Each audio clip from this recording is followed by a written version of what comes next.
विभांडक बोले, बेटा, ये तो राक्षस हैं। ये ऐसे ही विचित्र और दर्शनीय रूप से घूमते रहते हैं। ये बड़े ही पराक्रमी होते हैं और ऐसे सुंदर-सुंदर रूप धारण करके सर्वदा तपस्या में विघ्न डालने का विचार करते रहते हैं। जिस जितेंद्रिय मुनि को उत्तम लोकों में जाने की इच्छा है, उसे इनका साथ नहीं करना चाहिए। ये बड़े पापी होते हैं और तपस्वियों को विघ्न पहुंचाकर ही प्रसन्न होते हैं। तपस्वी को तो उनकी ओर आंख उठाकर देखना भी नहीं चाहिए। बेटा, तुम जिन स्वादिष्ट पेय पदार्थों की बात कहते हो, उन्हें तो दुष्ट लोग पीते हैं और वे ही ऐसी रंग-बिरंगी सुगंधित मालाएं पहनते हैं। ये चीजें मुनियों के लिए नहीं बताई गई हैं। ये राक्षस है, ऐसा कहकर विभांडक मुनि ने अपने पुत्र को रोक दिया और स्वयं उस वैश्या को ढूंढने लगे। जब 3 दिन तक उसका कोई पता न लगा, तो वे आश्रम में लौट आए। इसके पश्चात जब श्रौत विधि के अनुसार विभांडक मुनि फिर फल लेने के लिए गए, तो वह वैश्या ऋष्यशृंग को फंसाने के लिए फिर आई। उसे देखते ही ऋष्यशृंग बड़े हर्षित हुए और हड़बड़ाकर उसके पास दौड़ आए तथा उससे बोले, देखो, पिताजी के यहाँ आने से पहले ही हम तुम्हारे आश्रम को चलेंगे। हे राजन, इस युक्ति से विभांडक मुनि के एकमात्र पुत्र ऋष्यशृंग को उन माँ बेटी ने नाव पर चढ़ा लिया और उसे खोलकर वे तरह-तरह के उपायों से उन्हें आनंदित करती अंगराज लोमपाद के पास ले आईं। अंगराज उन्हें अपने अंतःपुर में ले गए। इतने में ही उन्होंने देखा कि सहसा वृष्टि होने लगी और सब ओर जल ही जल हो गया। इस प्रकार अपनी मनः कामना पूर्ण होने पर राजा लोमपाद ने उन्हें अपनी कन्या शांता विवाह दी। इधर जब विभांडक मुनि फल फूल लेकर आश्रम में लौटे, तो बहुत ढूंढने पर भी उन्हें अपना पुत्र दिखाई न दिया। इससे उन्हें बड़ा ही क्रोध हुआ और ऐसी आशंका हुई कि यह सारा षड्यंत्र अंगराज का ही रचा हुआ है। अतः वे अंगाधिपति को उनके नगर और राष्ट्र के सहित भस्म कर डालने के विचार से चंपापुरी की ओर चले। मार्ग में चलते-चलते जब वे थक गए और उन्हें भूख सताने लगी, तो वे ग्वालियों के संपत्तिशाली घोषों में आए।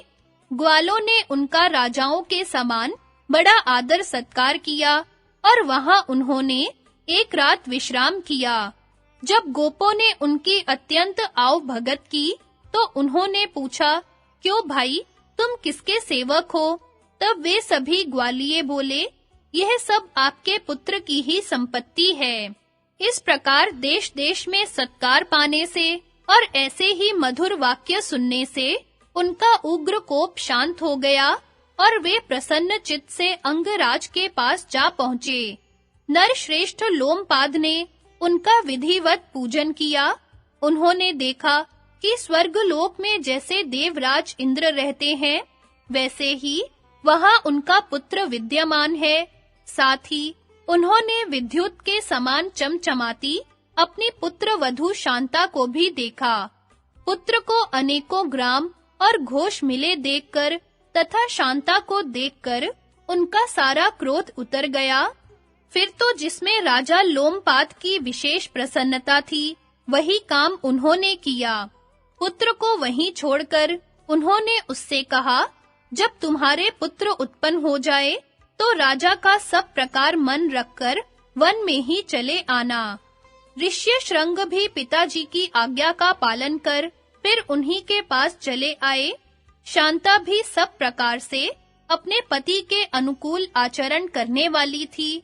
वह भी वन में ही रहकर उनकी सेवा करने लगी।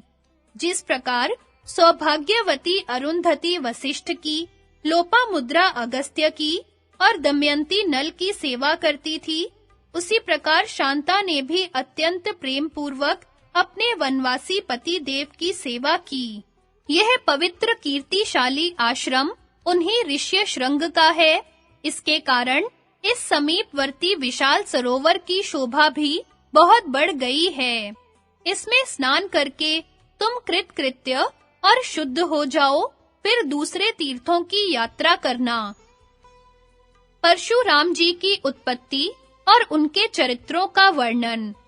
वैशंपायन जी कहते हैं, जन्मेजय, उस सरोवर में स्नान करके महाराज युधिष्ठिर कौशिकी नदी के किनारे होते हुए क्रमशः सभी तीर्थ स्थानों में गए। फिर उन्होंने समुद्र तट पर पहुंचकर गंगा जी के संगम स्थान में मिली हुई 500 नदियों की सम्मिलित धारा में स्नान किया। इसके पश्चात वे समुद्र के किनारे-किनारे अपने भाइयों के सहित कलिंग देश में आए। वहां लोमश जी कहने लगे, कुंती नंदन, यह कलिंग देश है, यहाँ वैतरणी नदी बहती है। इस स्थान पर देवताओं का आश्रय लेकर स्वयं धर्मराज ने यज्ञ किया था। इसके अनंतर भाग्यवान पांडवों ने द्रौपदी सहित वैतरणी नदी में उतरकर पितृ तर्पण किया। उस समय महाराज युधिष्ठिर कहने लगे, लोमश जी, इस नदी में आचमन करके मैं तप के प्रभाव से मानवीय विषयों से मुक्त हो गया हूँ। आपकी कृपा से मुझे सारे लोग दिखाई दे रहे हैं। देखिए, यह मुझे पाठ करते हुए वानप्रस्थी महात्माओं का शब्द सुनाई दे रहा है। तब लोमश जी ने कहा, राजन, चुप हो जाइए, यह ध्वनि तो तुम्हें 30,000 योजन दूर से सुनाई दे रही है। वैशंपायन जी बोले, इसके पश्चात महात्मा युधिष्ठिर महेंद्र पर्वत पर गए और वहां एक रात निवास किया। वहां रहने वाले तपस्वियों ने उनका बड़ा सत्कार किया। लोमश मुनि ने उन भृगु, अंगीरा, वशिष्ठ और कश्यप वंशीय ऋषियों का परिचय दिया। फिर उनके पास जाकर राजऋषि युधिष्ठिर ने प्रणाम किया और परशुराम जी के सेवक वीरवर अकृत वर्ण से पूछा, भगवान परशुराम जी इन तपस्वियों को किस समय दर्शन देंगे? इनके साथ ही मैं भी उनके दर्शन करना चाहता हूँ। अकृत वर्ण ने कहा, श्री परशुराम जी तो सबके हृदय की बात जानने वाले हैं। आपके आने का तो उन्हें पता लग ही गया होगा। आपके प्रति उनका प्रेम भी है ही, इसलिए वे शीघ्र ही आपको दर्शन देंगे। तपस्वियों को उनका दर्शन चतुर्दशी और अष्टमी को होता है। आज की रात बीतने पर कल चतुर्दशी होगी, तब आप भी उनका दर्शन करेंगे। युधिष्ठिर ने पूछा, आप जमदग्नि नंदन महाबली परशुराम जी के सेवक हैं। उन्होंने पहले जो कृत्य किए हैं, वे सब आपने प्रत्यक्ष देखे हैं। अतः जिस प्रकार और जिस निमित्त से उन्होंने युद्ध में क्षत्रियों को परास्त किया था, वह सब आप मुझे सुनाइए। अकृत वर्ण ने कहा, राजन, मैं भृगु वंश में उत्पन्न हुए जमदग्नि नंदन देवतुल्य भगवान परशुराम जी का चरित्र सुनाता हूँ। यह आख्यान बड़ा ही सुंदर और महान है। उन्होंने है वंश में उत्पन्न हुए जिस कार्तवीर्य अर्जुन का वध किया था, उसके 1000 भुजाएं थी। श्री दत्तात्रेय जी की कृपा से उसे एक सोने का विमान मिला था तथा पृथ्वी के सभी प्राणियों पर उसका प्रभुत्व था।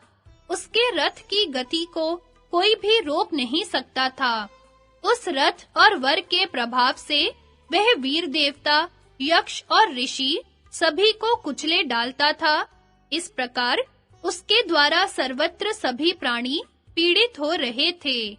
इसी समय कान्यकुब्ज नामक नगर में गाधी नाम का एक बलवान राजा राज्य करता था। वह वन में जाकर रहने लगा। वहां उसके एक कन्या उत्पन्न हुई थी जो अप्सरा के समान सुंदरी थी।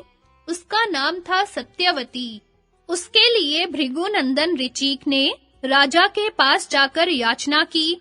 राजा गाधी ने ऋचिक मुनियों के साथ सत्यवती का ब्याह कर दिया। विवाह कार्य संपन्न हो जाने पर भृगु जी आए और अपने पुत्र को सपत्नीक देखकर बड़े प्रसन्न हुए। तब उन्होंने पुत्र वधू से कहा, सौभाग्यवती वधू, तुम वर मांगो। तुम्हारी जो इच्छा होगी वही मैं दूंगा। उसने अपने ससुर जी को प्रसन्न देखकर अपने और अपनी माता के लिए पुत्र की याचना की। तब भृगु जी ने कहा, तुम और तुम्हारी माता ऋतु स्नान करने के पश्चात पुत्रोत्पत्ति की कामना से अलग-अलग वृक्षों का आलिंगन करना। वह पीपल का आलिंगन करे और तुम गूलर का करना। इसके सिवा मैंने सारे संसार में घूमकर तुम्हारे और तुम्हारी माता के लिए बड़े प्रयत्न से ये 2 चरु तैयार किए हैं। इन्हें तुम सावधानी से खा लेना। ऐसा कहकर मुनि अंतर्धान हो गए, किंतु उन माँ बेटी ने चरु भक्षण करने और वृक्षों का आलिंगन करने में उलटफेर कर दिया। बहुत दिन बीतने पर भगवान भृगु फिर लौटे और उन्होंने दिव्य दृष्टि से सब बात जान ली। तब उन्होंने अपनी पुत्रवधू सत्यवती से कहा, बेटी, चरु और वृक्षों में उलटफेर करके तेरी माता ने तुझे धोखा दिया है। तूने जो चरु खाया है और जिस वृक्ष का आलिंगन किया है, उसके प्रभाव से तेरा पुत्र ब्राह्मण होने पर भी क्षत्रियों के से आचरण वाला होगा, तथा तेरी माता का पुत्र क्षत्रिय होकर भी ब्राह्मणों के से आचार वाला, बड़ा तेजस्वी और सत्पुरुषों के मार्ग का अनुसरण करने वाला होगा। तब उसने बार-बार प्रार्थना करके अपने ससुर जी को प्रसन्न किया और प्रार्थना की कि मेरा पुत्र ऐसा न हो, भले ही पौत्र ऐसे स्वभाव वाला हो जाए। भृगु जी ने अच्छा ऐसा ही हो, यह कहकर अपनी पुत्र वधू का अभिनंदन किया। यथा समय उसके गर्भ से जमदग्नि मुनि का जन्म हुआ। वे बड़े ही तेजस्वी और प्रतापी थे।